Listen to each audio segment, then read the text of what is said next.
commanded Bernice again. Newton tried not to move, and Bernice might blow up Mutania.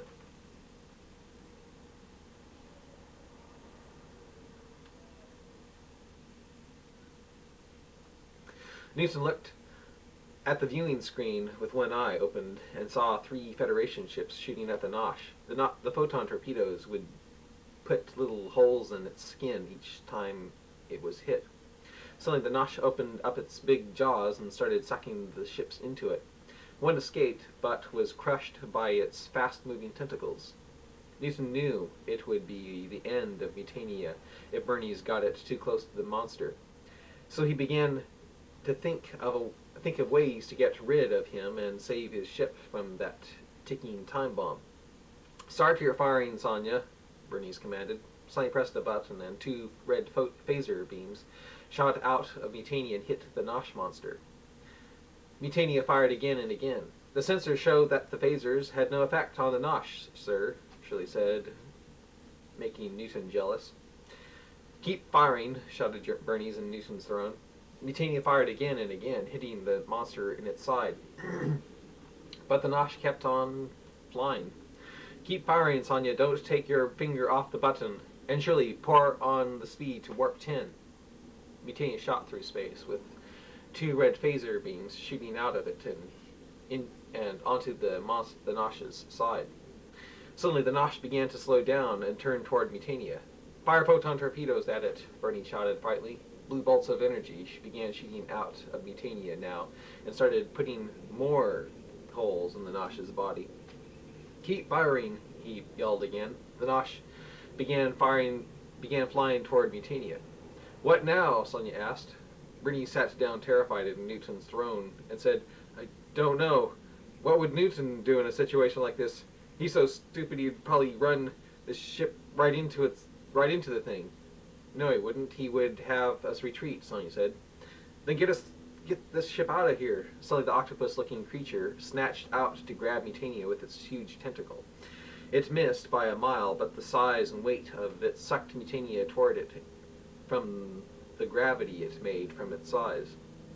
Mutania luckily pulled away and shot 3 more photon torpedoes into its side.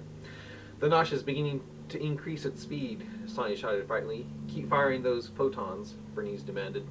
Mutania began circling the Nosh and shooting at it. The Nosh snatched out again at Mutania and missed. Mutania's crew got up off the floor from the swerve it made, and Sonya said, "The Nosh is getting quicker with its swings." "Put on shields, then." Mutania swerved away from 2 more of the Nosh's tentacles and kept on firing at it. Suddenly a tentacle hit the side of Mutania's shields, throwing its crew to the floor. And caused a blowout in the engine room. Newton suddenly got up off the floor and ripped off the belt that had the button to the bomb on it from Bernice. "You're a fool, Newton," Bernice shouted. A smart fool, you mean?" Bernie's men began to make Newton hand over the belt to Bernice with their minds. When he did, they made Newton sit down in a corner and put a dunce cap on his head. Boy, I didn't think Newton could be so easy to handle. And since he tried to ruin my plans of how to kill the Nosh, I'm going to kill one of his crew personnel. "Who, boss?" one of the Bernice men asked, wanting to know. "I don't like that black man Obacoba, so jettison him out into deep space with that disposal tube," Newton was bragging about. 2 Bernice men walked down the hall to the sickbay where Obacoba was healing from a stab wound in the back. The 2 grabbed Obacoba and dragged him down the hall to the generator room. When they carried him into the room, Obacoba asked, "What are you going to do with me? What are you going to do with me?" "You're going to take a nice little spacewalk far out into space," they said evilly. Hearing that, Obacoba jumped up off the ground and kicked the 2 men in the face, knocking them out onto the floor. Obacoba jumped on one of the 9 Obakoba jumped on one of the men and began karate chopping him on the sides of the neck with his might, knocking the guy out. Then he slammed his hand down on him and killed him. All of a sudden, the other man got control of Obakoba's mind with his mind, and Obakoba suddenly couldn't move. The man got up off the floor and pressed the button to the airlock's door. The door opened, and Obakoba started sliding on the floor toward it. Obakoba floated up off the floor and into the disposal tube.